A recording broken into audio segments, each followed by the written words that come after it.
6 years and 1 day after Hitler invaded Poland, Japan signed the Instrument of Surrender.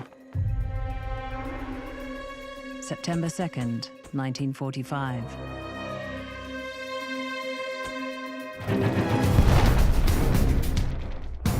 No one will ever know how many died. No one will ever know the name of the first or the last victim.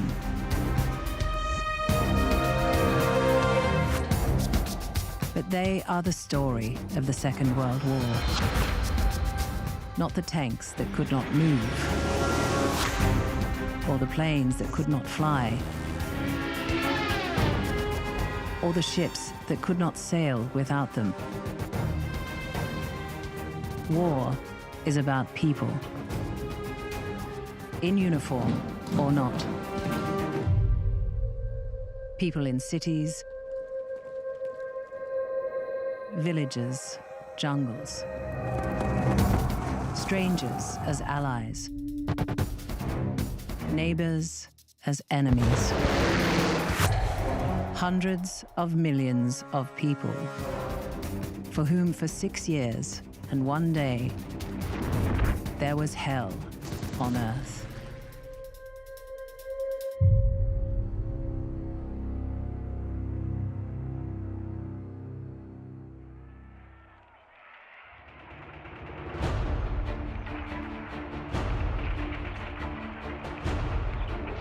Basking in early success, the Japanese described themselves as being victory drunk, and Admiral Mitomi Ugaki declared on New Year's Day, 1942, "The main thing is to win, and we surely will win."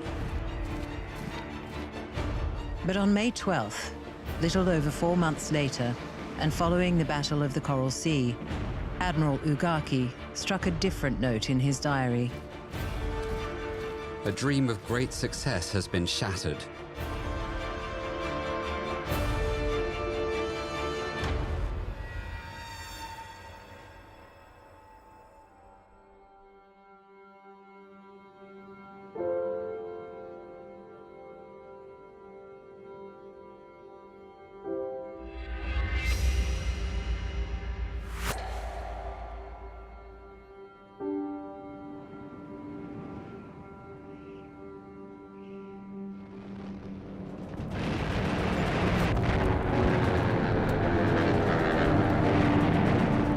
The attack on Pearl Harbor on December 7th, 1941, was a shock, but not quite a surprise.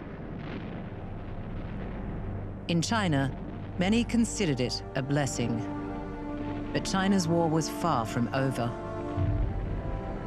When we think about the experience that we associate with the war in the West, even something as iconic as the Blitz in London, we should remember that those experiences were not just shared in China, but often the Chinese were there first. The news of Pearl Harbor was also greeted with glee by the British Prime Minister, who was spending that weekend at his official country home. When the news of Pearl Harbor came through, he said he went to bed that evening and he slept the sleep of the just and the saved, because he knew that America coming into the war in that way would tip the balance completely against Nazi Germany. Four days after Pearl Harbor, Hitler announced to the Reichstag that Germany had declared war on the USA. Ribbentrop, Hitler's foreign minister, asked, "When has a Jewified nation like that ever produced fighters?" Hitler said, "Everything about the behavior of American society reveals that it's half Judaized and the other half negrified. How can one expect a state like that to hold together?"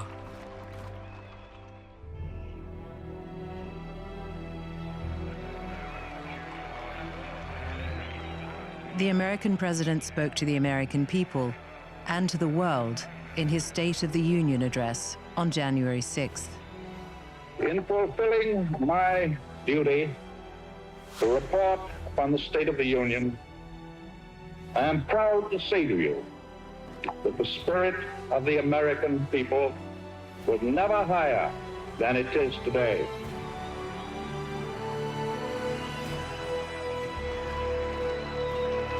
Hitler thought that even if America came into the war, it would be so preoccupied with the Pacific and with Japan, it would have little time and energy and resource to apply to Europe. It's totally the other way when it comes to it. Roosevelt commits the forces first to the European war. It is a remarkable thing.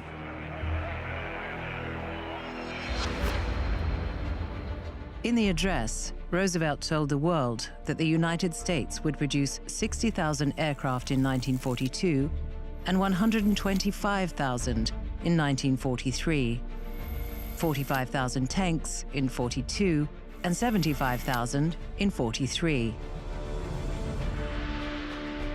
This will give Japanese and the Nazis a little idea of just what they accomplished in the attack at Pearl Harbor.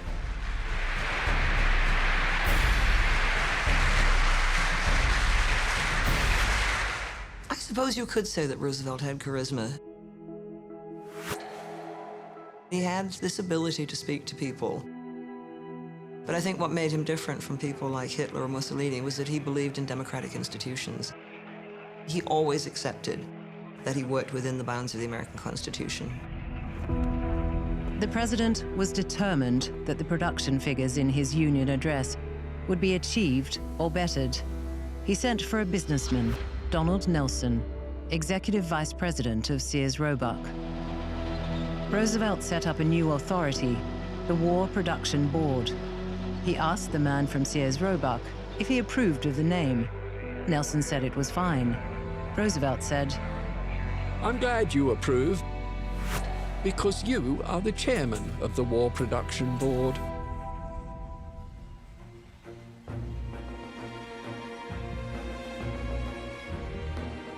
Donald Nelson powered up an industrial base, which was already dominant. In the time the Japanese built one aircraft carrier, the Americans built 24. There is no way that they could match that. In modern warfare, it's all about manufacturing ability and logistics, and the Americans could overwhelm the Japanese.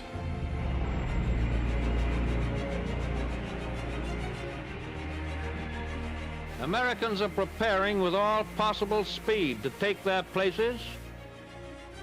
Workers in the mills and the mines are laboring long hours under great pressure to turn out the weapons and the equipment without which the war cannot be won.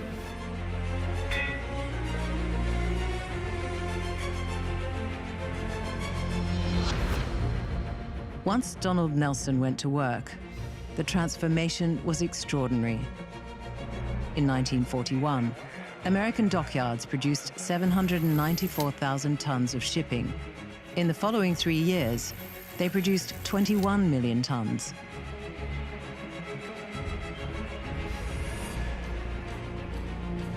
In 1940, the United States of America produced 2,141 aircraft. In 1944, it produced 96,318. By 1943, 18 American shipyards were together producing 3 14,000-ton cargo vessels every day. America is determined to build enough ships fast enough. And those living near the shipyards knew as well as anyone that there was a war on. Work never stopped on the ships. Early or late, it was possible to hear the roar of construction 5 miles from the shipyard.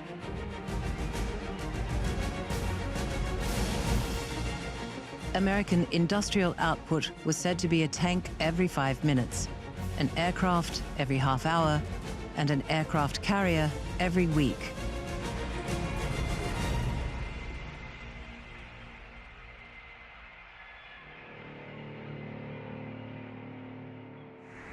But the threat to America was not on her Pacific, but on her Atlantic seaboard. In January 1942, German U-boats sank 132 ships between New York and Miami. The Germans called it Operation Drumbeat, Paukenschlag, nicknamed the Second Happy Time.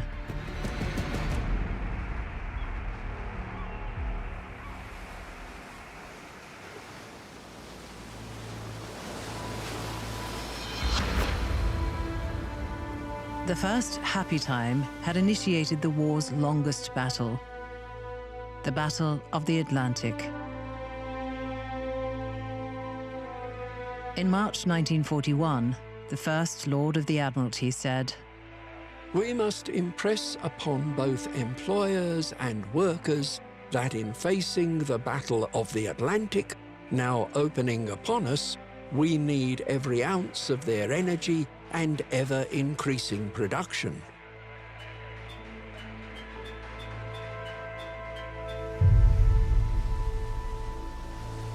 Britain's natural defence as an island may have saved her from invasion, but it was also a liability.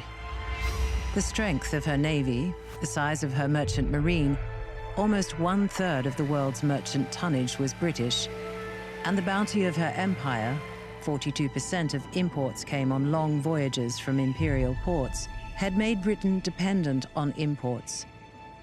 Not for comfort, but for survival. Winston Churchill admitted, The only thing that ever really frightened me during the war was the U-boat peril. Invasion, I thought, even before the air battle, would fail. But now, our lifeline, even across the broad oceans, and especially in the entrances to the island, was endangered.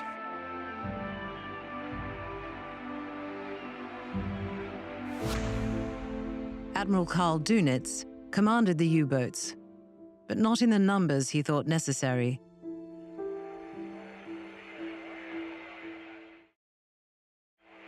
It was 1942 before Hitler conceded that The submarine will in the end decide the outcome of the war.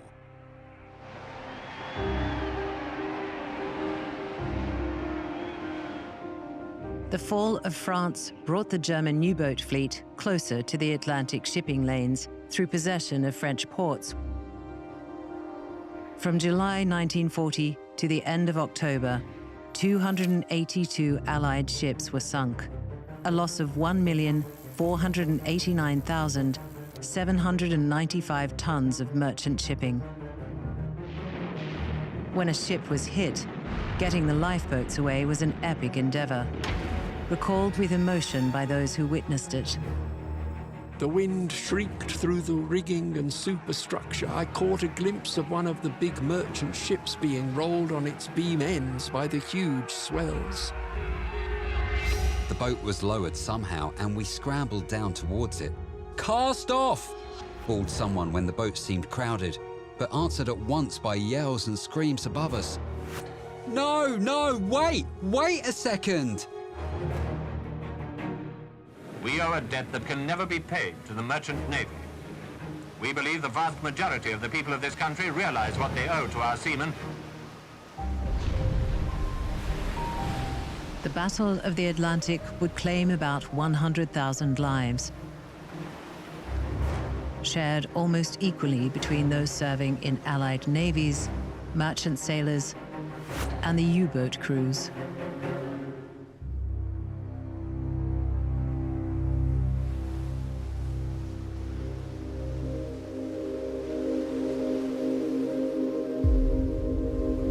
Tactics and weapons evolved as the battle continued. For the Allies, the most important innovation was the convoy system, but it had its limitations. A convoy system reduces the efficiency of shipping because you have to wait for enough ships to be assembled. They move from point A to point B at the speed of the slowest. Nevertheless, by bringing the ships together, it forced the U-boats to face the defenders in order to get at the targets. The Germans have tried hard to beat the convoy system, but they have failed.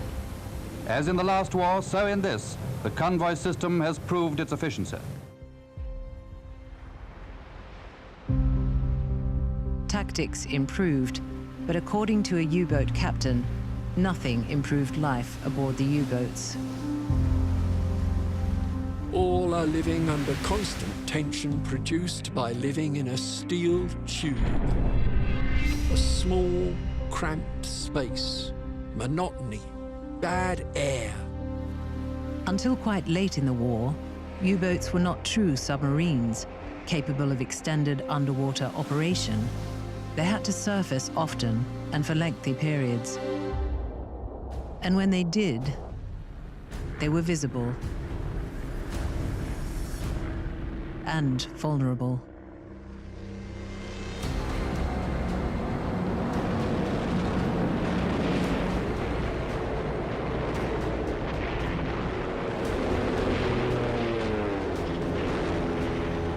The Kriegsmarine lost 696 out of the 830 U-boats sent out on operations, and over 70% of all U-boat crews operational between 1939 and 1945.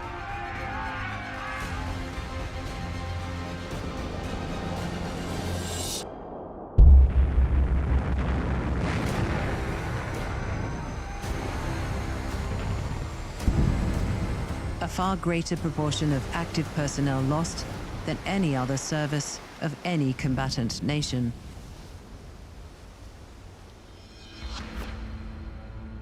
According to Dunitz, the loss of a single boat was the price paid for sinking 100,000 tons of Allied shipping. But by May 1943, the value of one boat had become an unacceptably meager 10,000 tons. On May 24th, Dunitz was forced to admit that, for the moment, the battle was lost. The battle would be renewed with improved vessels and weapons, but the initiative was never regained. The Battle of the Atlantic was the vital logistic battle of the war. Whether it failed or succeeded on either side really determined the course of the war. The turn of the tide was the result of the continuing evolution of the intelligence system.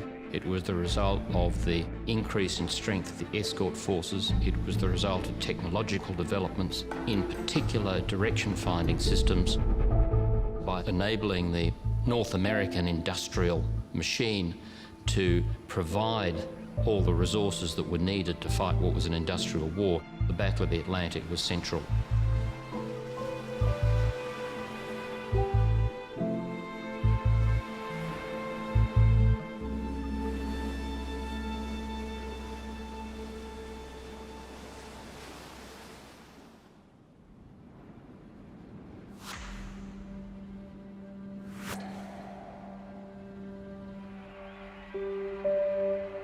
The home front understood the hardships being endured by those who went to sea. As one rescued sailor discovered, The journey across London via the Underground, clad in a salt-stained uniform and clutching my orange-coloured life jacket, was more of an ordeal than the whole of the Western Ocean, with masses of people all wanting to crowd around me to slap my back or shake my hand. the Battle of the Atlantic disrupted supplies to and affected lives on the home front. Every day before the war, 10 to 15 ships were arriving in British ports bringing food, and that number halved once the war started. Churchill talks about winning the Battle of the Atlantic was the key to winning the war, and in many ways he was right. But it wasn't the key to Britain's ability to feed itself.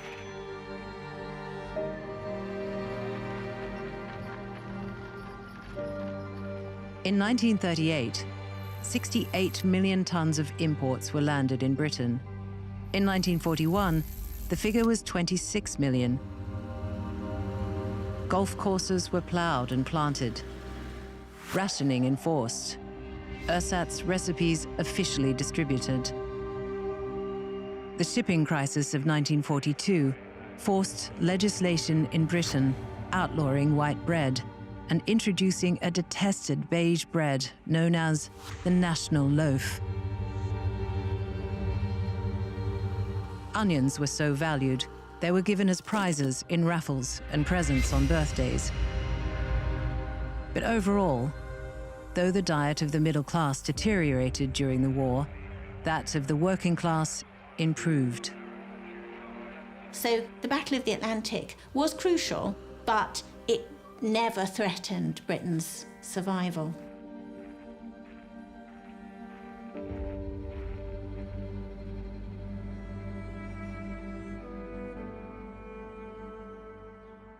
But not in occupied Europe, where millions were being starved.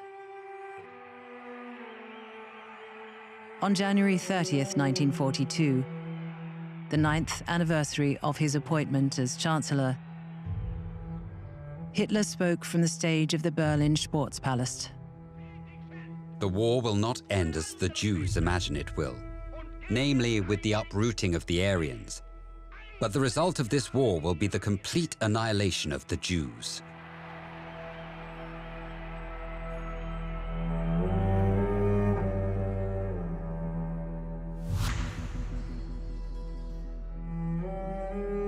Those walled up in ghettos were already fulfilling his prophecy.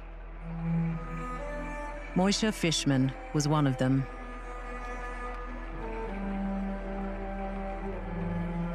We finished up living 10 to a room.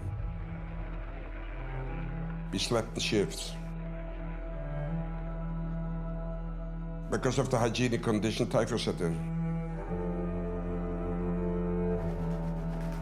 We had no medicine.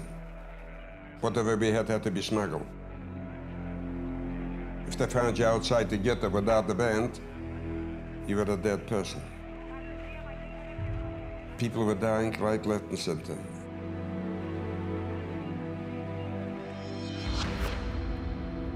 Next were ration cards. You were a German, you received 2,180, I think to be correct, calories, now we are in calories, per day. If you were a Pole, you received 600. If you were Jewish, you received 300. Out of the 300, maybe 180 were edible. The rest you could throw away.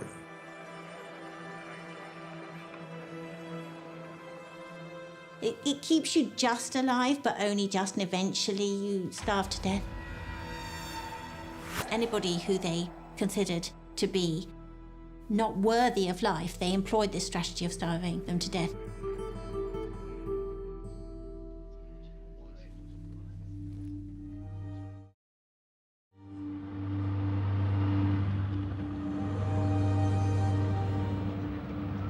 The Battle of the Atlantic did not mean starvation. It meant shortages and shoddy substitutes. Elsewhere, the disruption of maritime supply lines did mean life or death. If the United Kingdom is an island nation, Japan is a nation of islands.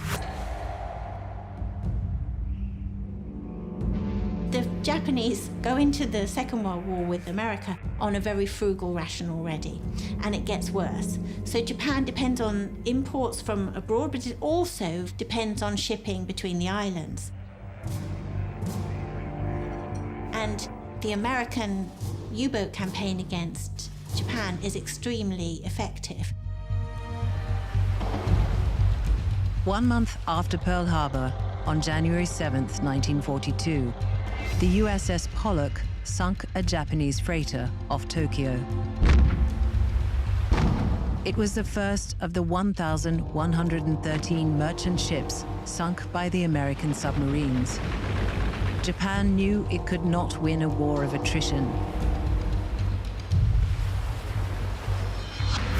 Admiral Yamamoto, Commander-in-Chief of the Imperial Japanese Navy, famously told his Prime Minister, "In the first 6 to 12 months of a war with the United States and Great Britain, I will run wild and win victory upon victory."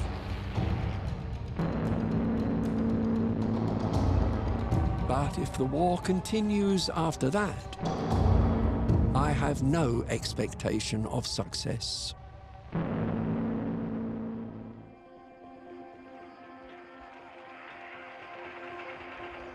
Within the space of 5 months, Japan created a vast empire. But against fragile opposition.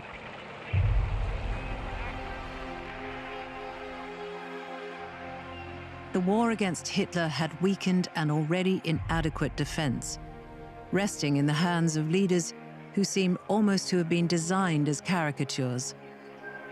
Boundlessly incompetent, stubbornly racist. A lot of racial prejudice underlies the Allies' initial reading of what the Japanese military is capable of.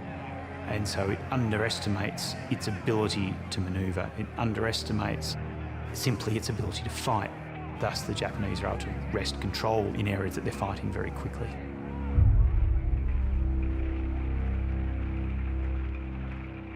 Even in defeat, praise was grudging and tainted. General Archibald Wavell, overall commander-in-chief, called the force that destroyed his command an army of highly trained gangsters.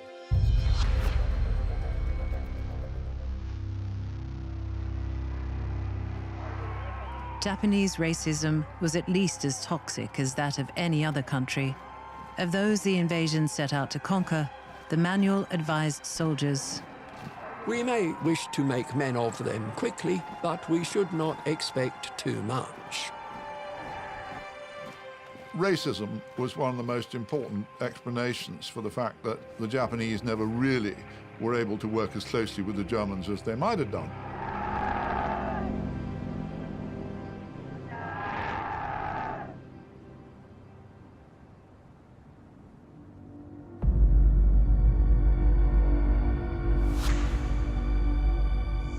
Malaya produced 38% of the world's rubber and almost 60% of its tin. That it was a Japanese target surprised no one. Yet the defenders managed to be surprised.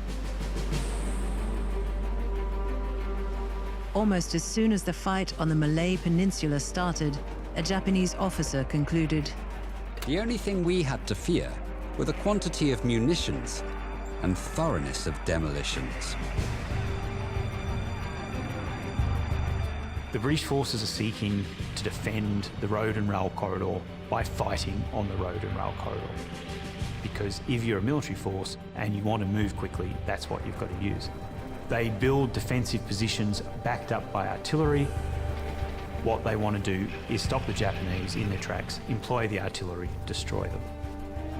The British were still seeing everything in terms of roads, and so they were defending roads. The Japanese brilliantly exploited outflanking movements again and again.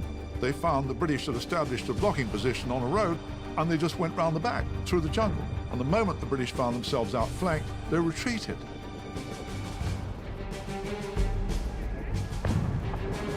A British officer was eyewitness to the speed of Japan's advance. Within 2 minutes, a dozen medium tanks passed me. They had crashed right through our forward companies. General Yamashita, commanding the Japanese invasion force, had 150 tanks. They were not very good tanks, but their quality didn't matter.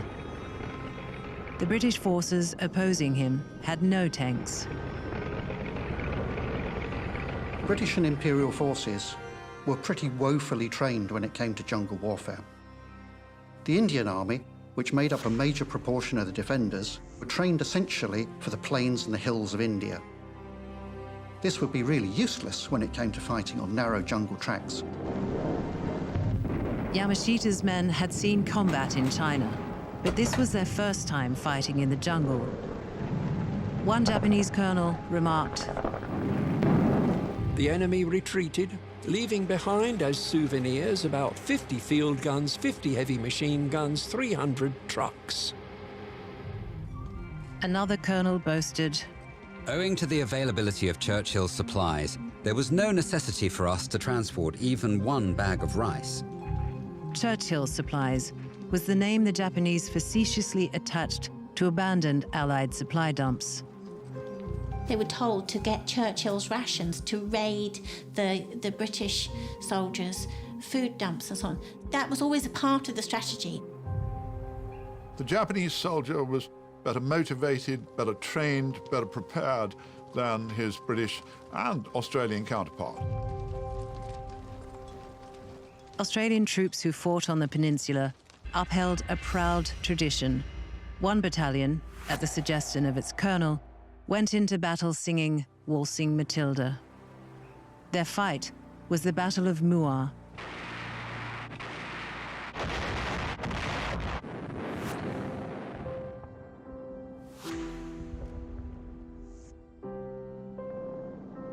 General Yamashita said, "The Battle of Muar was the most savage of the whole campaign.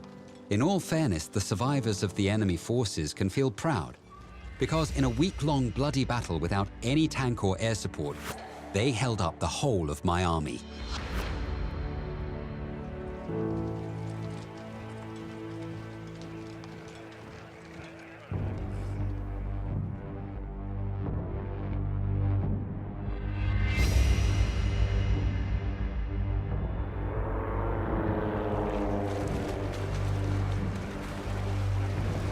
By the time the Japanese advance reached Singapore Island, it was outnumbered by more than 2 to 1, had been marching for 55 days, and was short of ammunition.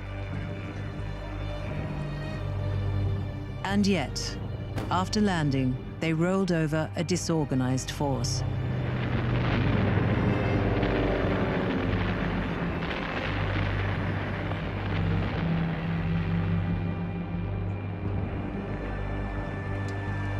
Many of the Allied troops facing the Japanese invasion were recently arrived and mainly raw recruits. On February 13th, a Japanese English-language broadcast blared over the city, declaring that there will be no Dunkirk at Singapore.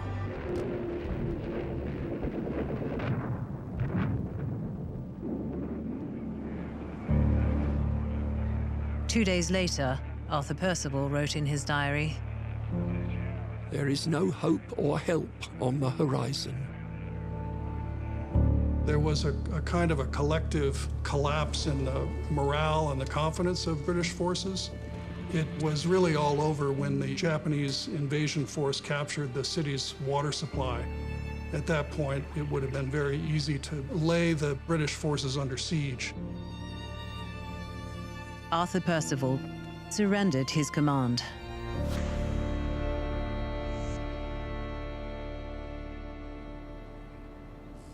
His appearance, his dress, his companions, and their carriage of the Union flag could hardly have been improved on by a propagandist wishing to hollow out the reputation of the British Empire.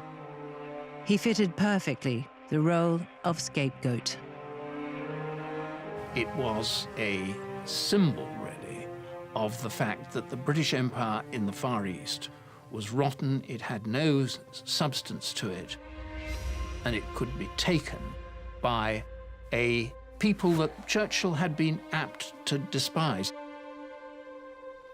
It was a disaster and a humiliation that he found it very, very difficult to explain in Parliament. As an 18-year-old, Lee Kuan Yew, who would be independent Singapore's first Prime Minister, watched the British trudge into their terrible captivity. I saw them trampling along in front of my house for 3 solid days. An endless stream of bewildered men. With astonishing, vicious force, the Japs occupy Britain's Gibraltar of the East. 123 years in the making, lost in 7 days. There were more British and Australian troops in Malaya and later Singapore than there were Japanese.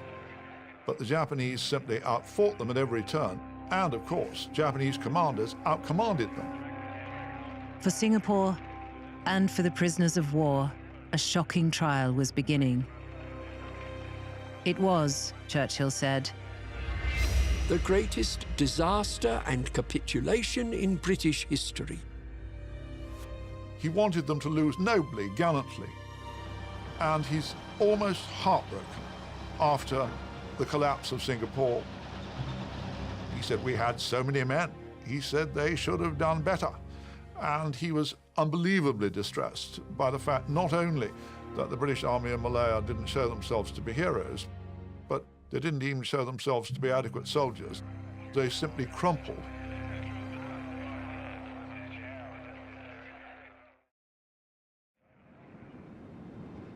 The Japanese view was expressed in the diary of one of its soldiers.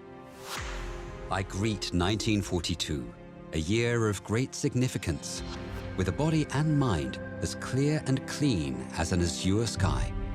In this year, more than any other, we must fulfill the path of the warrior.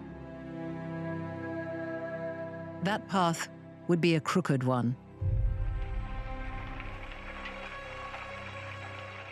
In every occupied territory, the killing of civilians, for little reason or no reason, started at once.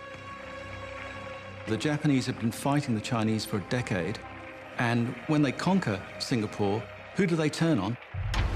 They turn on the Chinese population of Singapore. The Sukching, the great massacre of the Chinese, is the first big tragedy of the Japanese conquest.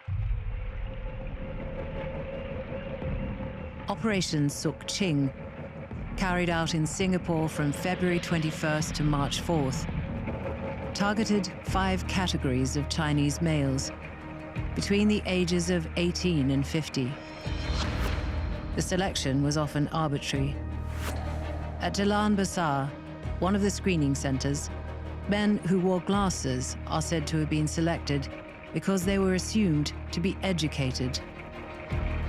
The Japanese military were immensely powerful and had incredibly racist, denigratory attitudes towards the peoples of East Asia, over which they were gradually annexing territory.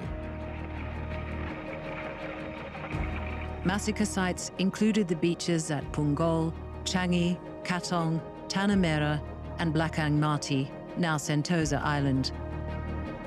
Japan admits the outrage and puts the death toll at 5,000. The Singaporean estimate is between 20,000 and 50,000 killed. What usually happens in a campaign of violence is that you manage to bind different groups of people together around some common ideological or political program so that you can engage in violence on this scale. But there's no one motive, there's no one mindset.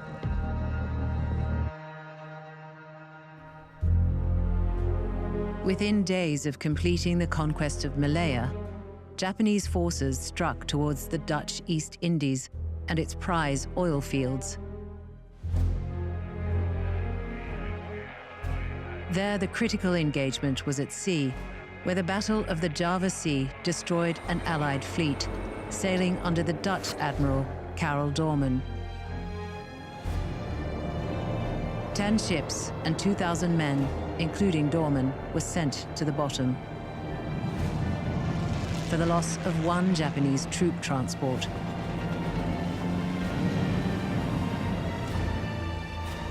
The invaders landed. The fight on land lasted a week.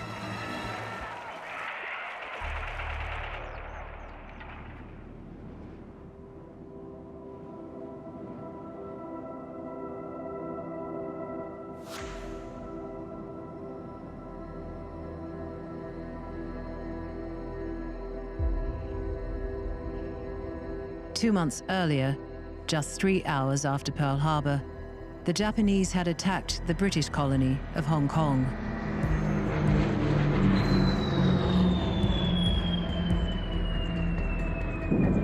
Following a week of aerial bombardment, Japanese envoys crossed Hong Kong Harbor under safe passage with a message for the British governor.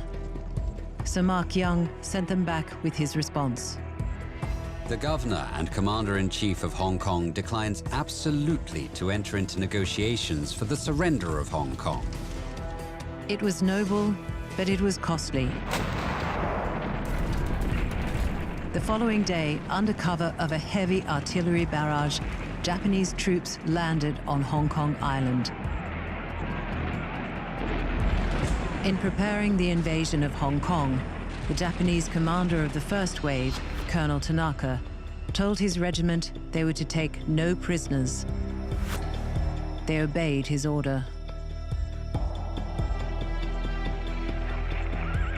The colony surrendered in the afternoon, but the atrocities continued.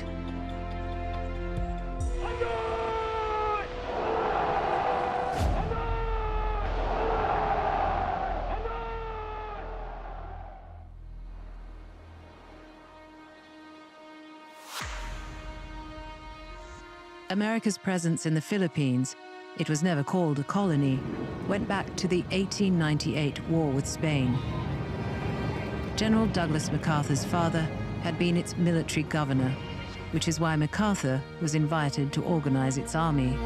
He claimed he had a tremendously strong offensive and defensive force. He had 130,000 men in uniform, but 100,000 were Filipinos who were to fight with great courage. But they had been trained in close order drill. They could salute, but not much else. Philippines, of course, they knew something was coming, but it was a long time since they'd been at war, and they weren't fully combat-minded until the combat happened. 7.5 hours after Pearl Harbor, the first attack hit Luzon, the largest island in the Philippines.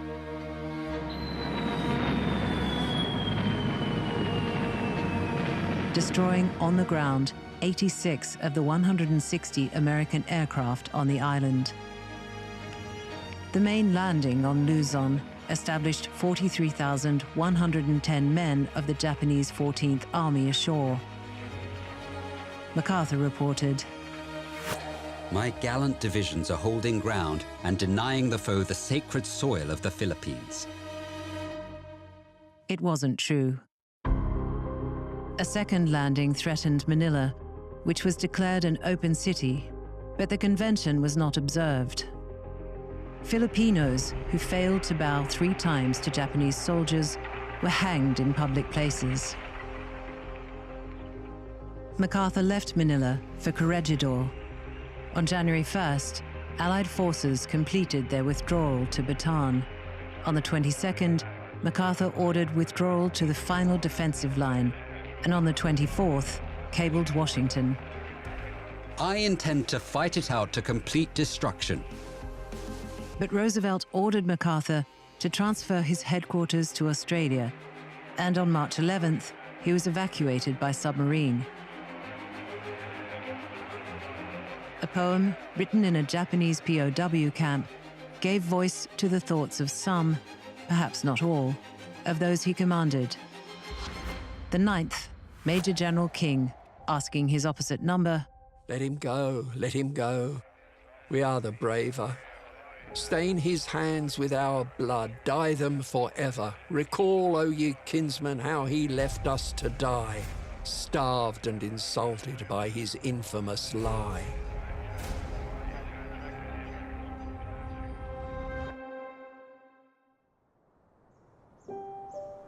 Following a bombing campaign, the final Japanese offensive on Bataan opened on April 3rd.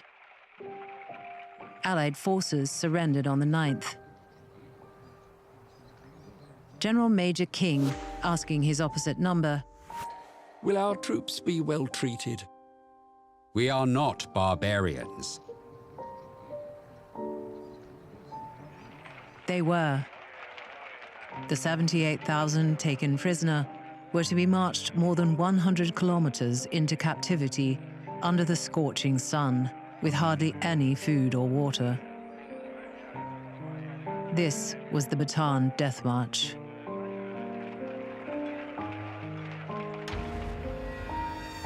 Filipino deaths on the march are estimated as high as 18,000. More than 600 of the 12,000 Americans on the Death March died. Barely a third of those who survived were alive at the end of the war.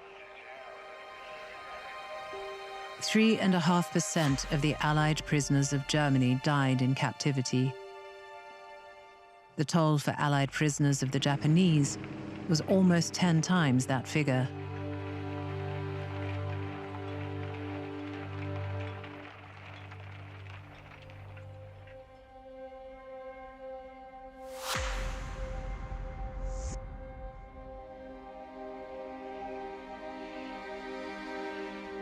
In America, civilians of Japanese heritage were victims of discrimination and unfair treatment.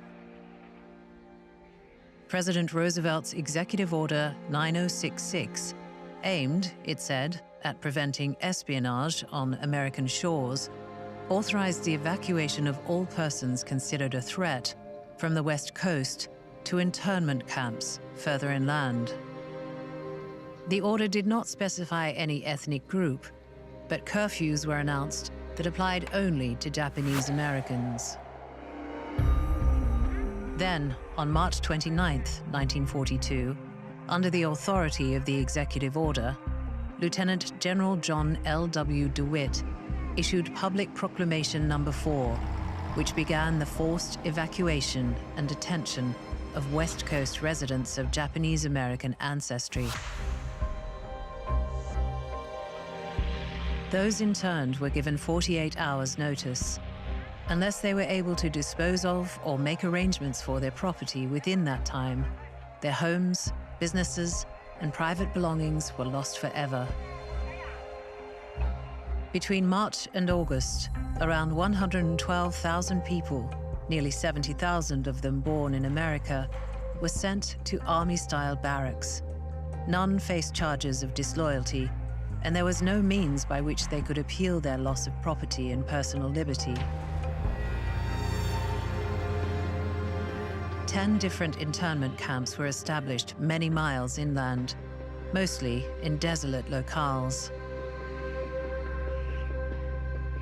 In the camps, families with the clothing and possessions they could carry with them lived until the end of the war. But that was 3 years away. On May 5th, just 10 weeks after Roosevelt signed Order 9066, Japanese forces landed on Corregidor after a bombardment of 16,000 shells. On the 6th, General Wainwright sent a cable. With profound regret and continued pride in my gallant troops, I go to meet the Japanese commander. Goodbye, Mr. President. He then surrendered his garrison on Mindanao. On the 16th, General William Sharp surrendered the last of the Allied forces and brought the Philippines campaign to an end.